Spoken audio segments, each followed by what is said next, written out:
Welcome back to East Coast DNA. We have a returning band guest here today. So today's feature is on customer service. Hello, fellas. Hello. Hi, Darcy. So we had you on. It seems like it was forever ago, but it was just a little over a year ago. Whoa, okay. And at the time, you didn't really have much out for material. You were more known as a live act, but you had a lot of stuff coming up. There was a lot of stuff in the works that we had talked about. Yeah. So now, flashing forward, it seems almost impossible that it was such a short period of time because I've been following you guys and seeing you pop up all over the place online. I was originally aware of you because of like your Instagram following and the fact that you were playing with bands that I knew. Then I knew you had exposure where you were already ripping across the country, heading out to Ontario and whatnot with your tours. And I saw that you had exposure in Exclaim, which congratulations on that. That's for me, that's kind of a you made it in the Canadian music industry anyway when they start covering you in there. So I do have one question that is very recent because I did just see you perform at Andre Petitpas and the Giants Music Festival, Giantstock. Yeah. But I'm curious, you seem to have had a little bit of a lineup change in that one as well. Oh yeah, we brought Leah with us. Yeah. So We were I do know who she is online. yeah. I do know that she's in another band as well. So maybe if you guys could give me a little bit of history on how you ended up working with her, and I have my suspicions because I did a little bit of research, but Okay. I'd rather hear you guys tell me the actual story than me guess. Well, like Lee's like one of our like a really old friend at this point. Like we met her 3, 4 years ago. In like first year university, and we played like all our first shows in her living room, Oh, like at amazing. parties. And then yeah, she like we wanted like she sings on the EP we have out on Dennis. Mhm. Kind of like slowly started like coming on stage to like sing that song with us live, and then it would be like, oh, there's no point of you coming over just one song, do like 3 or 4. And then like now if she's around sometimes she'll come do like the whole set, but like she's not in the band or anything, Yeah, yeah. just yeah. Yeah, we were on the island for like every year. Like their families will do like a just like a Labor Day weekend like cottage trip, and Hmm. so trip with us, and we are like, "Do you want to just come with us to the festival too?" Yeah. And it was cool too because like Lee, like if anyone who knows Lee knows how much Lee loves Matt Mays, so like for her getting to see Matt Mays was like really fucking cool. It was really special. Yeah. It's amazing. Now, her band that I see online, that Bill Ricky, Ricky, yeah. is that now I see she's originally from Ontario. Like you guys referenced, you met her here at Dow. So is that band something that performs down here at all, or is that more of an Ontario thing? Yeah. So I'm actually in that band as well, Yeah. and yeah, Lee's lived here for like the past like few years, and like all our shows are mostly like around Nova Scotia, or actually all of them so far have been. But yeah, I think we're doing like a seahorse pretty soon and Okay. pub and stuff. But yeah, So another band for me to put on my radar and pay attention to going forward here too, then. just yeah, like our first EP. Yeah. Cool, cool. And now I would like to get a little bit of the version from your point of view of what the last year has been like. So, as I mentioned, you were established as a band and your live performances were getting a lot of buzz in our region. Um, how did you find touring across the country? Like, are you getting big audiences out in Ontario? Are they comparable to what you have down here in Nova Scotia? Well, they're definitely getting bigger. I feel like each time we get out, it just gets better and better. And like something that's especially nice is now having music out. It's like when you go to like a city that is like so far away, and there's people there that are like singing your songs and know your songs. That feels really cool. So like that's something new I've noticed. Um, I mean, I feel like outside of Halifax, our like big city Ontario crowds are like a lot more well attended than like anything else in Nova Scotia. I Oh feel yeah. like we have like a pretty, I don't know, it's hard to crack the rural Nova Scotia scene sometimes. So Yeah. I feel like Halifax is like a good one in Nova Scotia, and then there's like a couple in New Brunswick, but like our like Ottawa, Toronto, Montreal shows like are like sometimes like comparable to like some like Halifax as far as like attendance goes.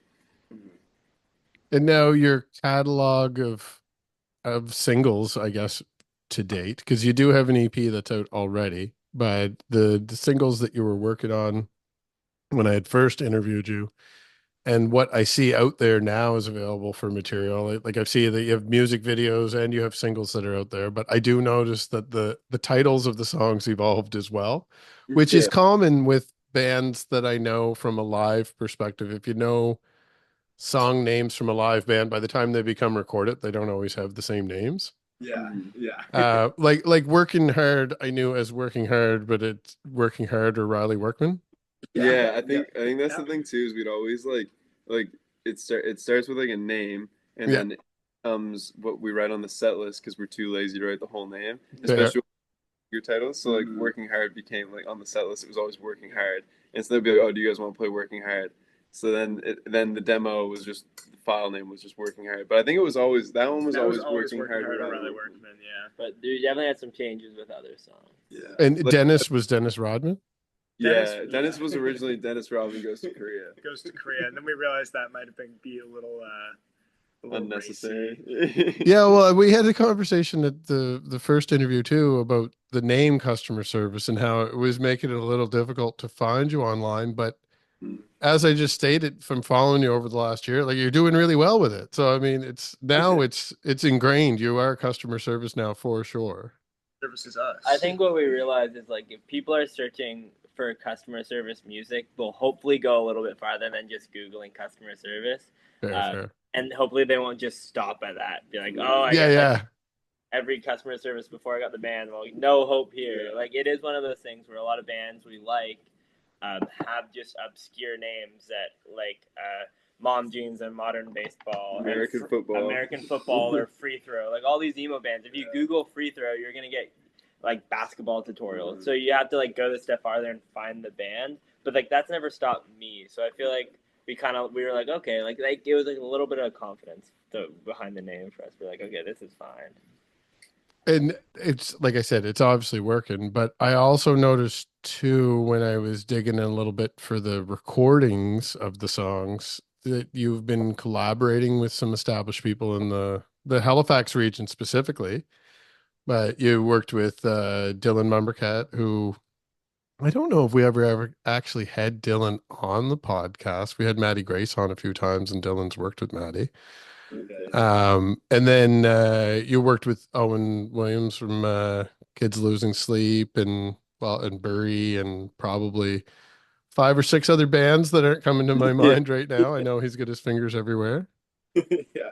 So how did you get involved with all of those people? Was that from playing in Halifax venues? Because I know originally you're from Amherst. Well, Matt, So I'm originally yeah. from Yeah. I'm so actually with Owen. It's funny. My dad played in a band called American Eric with Owen's dad, Paul Ah, Williams. So they were already friends. And I remember when I was like a lot younger, my dad showing me videos of Owen's original band Sleep Shaker playing shows. mhm. And he was like, "You should be in a band. Like, look what Paul's kid's doing," kind of thing. Owen's like a couple years older than me. Yeah. And yeah, then I like became a huge fan of Sleep Shaker, and then like later on, like when he did KLS and those bands. So it was like he was the first person we messaged about recording the EP. Cool. He was just kind of getting into producing music. Hmm. He then set us up with Dylan Mombercat too. Yeah, Dylan's amazing. Yeah, Dylan's great. So he recorded all the drums on that first EP, and he was awesome. And now kind of growing out of that, like I said, you have a presence that's out there and known, but how did you end up getting involved now with the Halifax Urban Folk Festival? Because I do know of some of the other bands that are on the same bill as you, but was that just something that they reached out to you, or were you reaching out to them looking for opportunities? I honestly don't even know much about the Halifax Urban Folk Festival, to be honest. I think Troy had just kind of hit us up and was like, "Yeah, we're bringing NOBRO to town. Do you want to play?" And we were like, "Yeah." Amazing. I didn't know connected to a festival, to be honest, till right now. Yeah, So, Yeah, yeah. It wasn't until I saw the poster. I was like, Yeah. oh, it's a festival. It's cool. And so, have you ever had the opportunity to meet the crew from NOBRO before? no. Yeah. So that'll be an exciting opportunity for you guys as well. Yeah, it'd be cool. Yeah. Yeah. Yeah. That's gonna be great. And the band Hooch, I think this might be one of their very first performances, if not the first live. It's their third show. Third? Oh yeah, we played with them in we played with them on St. Patrick's Day earlier this year, and then they played a show in Montreal. So this is like their third show. Okay, so now that band I'm aware of more so through the fact that one of the members is Neil Lemoyne, who plays with Ate and Jax. Yeah, and then Gabe Bauer, who's from Spoonful, Yes. and then the other two guys, the drummer and the bassist. I think it's Mackenzie, I forget the bassist name. But nice guys, and they were in Skeleton Club, which is like an awesome like Halifax band. Okay, spin off from that then a little bit. Years ago, they had a song of Fortnite. Cool. They're That's quite amazing.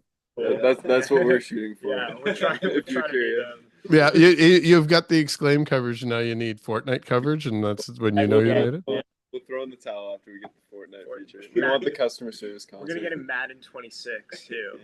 Yeah, perfect. Watch this space, man. Do you There's like- big things coming. Do you like football?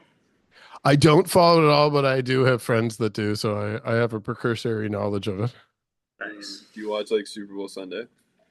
I will, but I will be honest. I usually start in the show like that I don't drink very often or anything. But if I'm to sit down and watch a Super Bowl with somebody, I'm probably partaking in something. It's not. I'm not there for the game. That's for sure. Hey, wait, You gotta dull the senses. If you had to pick a team, who would you pick? 49ers, just because that's my friend's favorite band or favorite band. See, that's my brain. I know music. I don't know sports. That's what they do. They divide them into football bands, right? Football Yeah. The 49ers band. The 49ers. You like the Patriots band? Actually, I'll probably get in crap from my family because I have a lot of the Walsh side has some family down in the New England area, so tend to stick to New England sports teams more often than not. I've always liked the Packers. Yeah, Packers. That's Yeah. fair. I Cheeseheads. just picked a team in like 7th grade. I was like, yeah, the Packers are cool. I did that. No, they have cool jerseys. Amazing. So you do have this big show coming up with those bands that we just mentioned, but above and beyond playing at the Marquee, what is plans for customer service going into the fall, winter of 2025? We're going to announce a tour soon for this fall. So we're doing like a couple shows in Ontario and Quebec. Playing Wolfville. We're doing Woodstock, big battle of the bands. Cool. So yeah, we got some shows to announce probably by the time this is out, depending how fast your turnaround is. Yes. Well, be sure to let me know, and if anybody's watching this now, they're probably listed in the description below. If not, pop over to Instagram, follow East Coast DNA and customer service, and you'll definitely get your updates through the Instagram account. But yeah, we're doing that. We're hopefully gonna probably put out some new music in the new year. Cool. Yeah. We have like a 3-song EP that's recorded and pretty much ready to go. So that should be early next year. And so on the music video side, because you were into music videos pretty early on too, I did notice that the last few months you've had a few for your songs that you already have recorded. Yeah. One of them specifically had Connor Booth, also from Ate and Jax. How did that whole project come about? It's just when you go to the local enough, you'll run into Connor Booth enough, and then you become friends. And it's the whole Ate and Jax thing is just a facade because Jackson's not actually the coolest Booth. Yeah. I actually. But Did you see a few months ago for one of the festivals I was at this summer? Yeah, Jack said a sub. Yeah, that was fun. Also, Caden killed it. So that was Yeah, great. yeah, he did. He really did. And I mean, I would not, that's not a real knock on Jax. That's actually, Caden did phenomenal. Like, I don't know many people that could step in No, and fill in for we're somebody pro like that. household. Yeah, we're pro. Yeah. Yeah. But yeah, no, so like Lee. So the original like working title when we had this is like the most convoluted way that I can tell the story, but it's just the truest way. Yeah, So yeah. I vaped again last night and I'd kill to be in love. The original working title, like me and Owen will like we have like a shared notes app, and so when we're just like writing lyrics and stuff, it'll just be like we'll like throw in a working title, just like something stupid. And so it was like Jaddy Wants Wings because our friend Jad, we call him Jaddy, and there's like a song called Daddy Wants Wings, and so it was just like a little play on that. And so then Lee was like, "What if the music video for that song was just Jad eating wings for the whole video?" And I was like, "That's hilarious. I'm gonna run with that." And then I was like, "Oh, what if it was like he's eating like wings or chicken and like, but it's like really, it's like black and white and like gruesome. It's like shot like the lighthouse and like it looks really gross." And then I was like, "Oh, what if he like kills the chicken?" And so like that's where it all started. And then I brought this idea to Moose, and then I was like, "Vaped Again is too long of a song." I was like, "What if we did like Dennis, like the sweet one, the like heartfelt acoustic one, and then we like make that one kind of gross and like a horror video."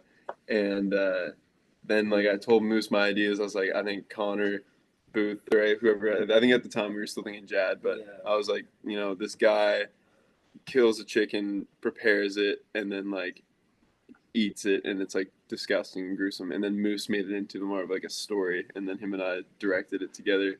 And we just went out to Nick's parents' house Oh, and yeah.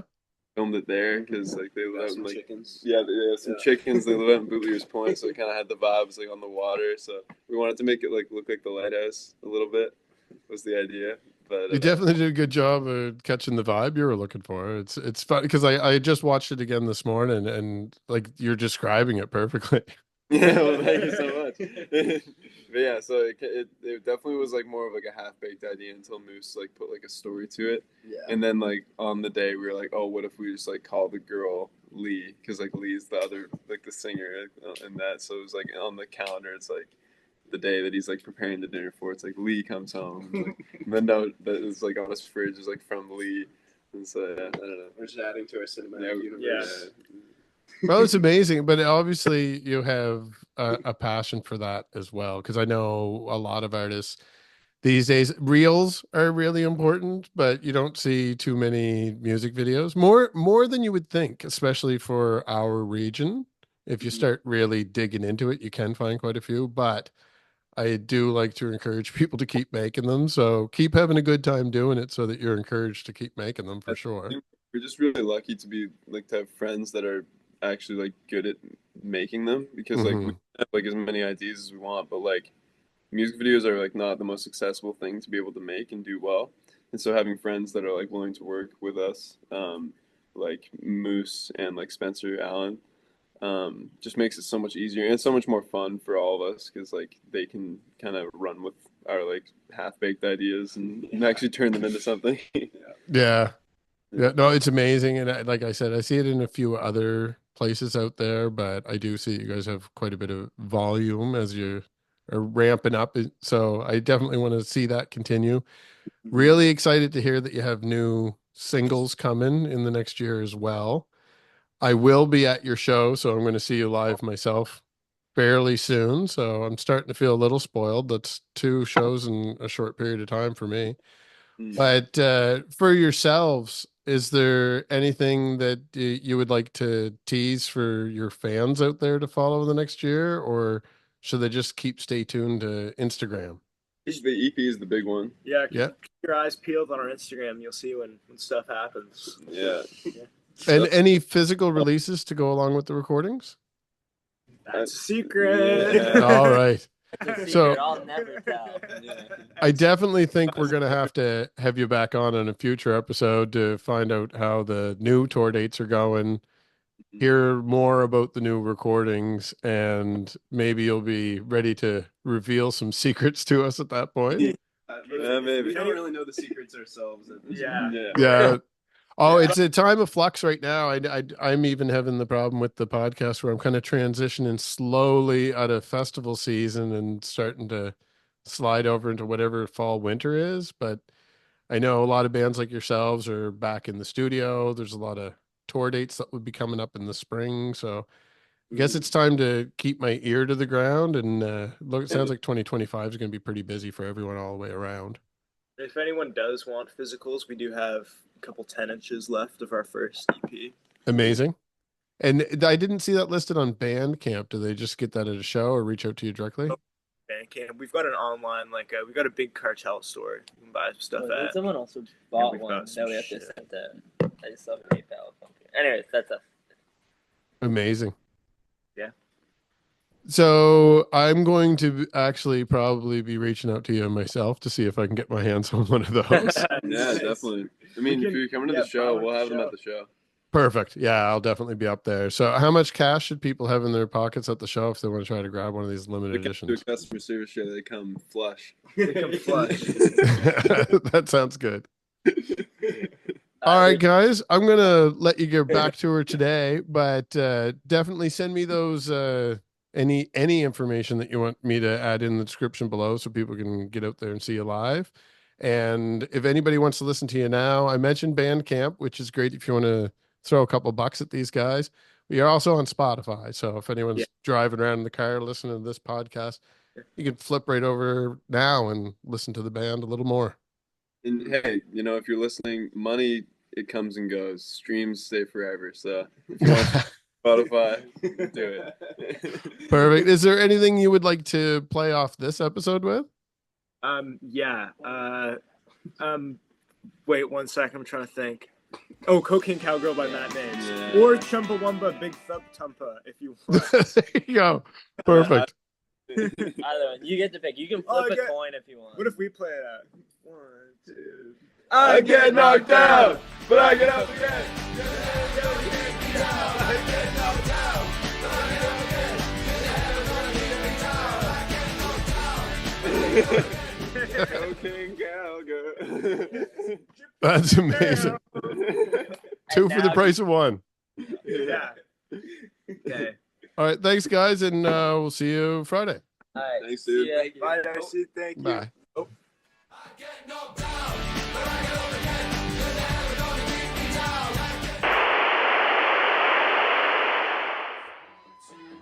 Some rest since New Year's came and went. I've been so fucking stressed. I spent all summer trying to get dumber. Can't wait for September just to see you again.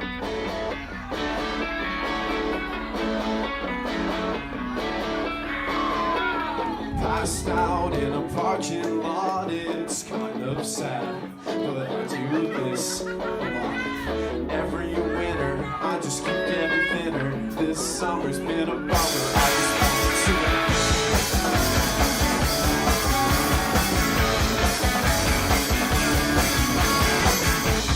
I can tell she's from a small town by the way she says I'll see you around.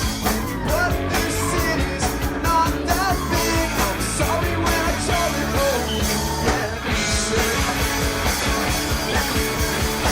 She's got a ring in her nose, and when she dances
missing you.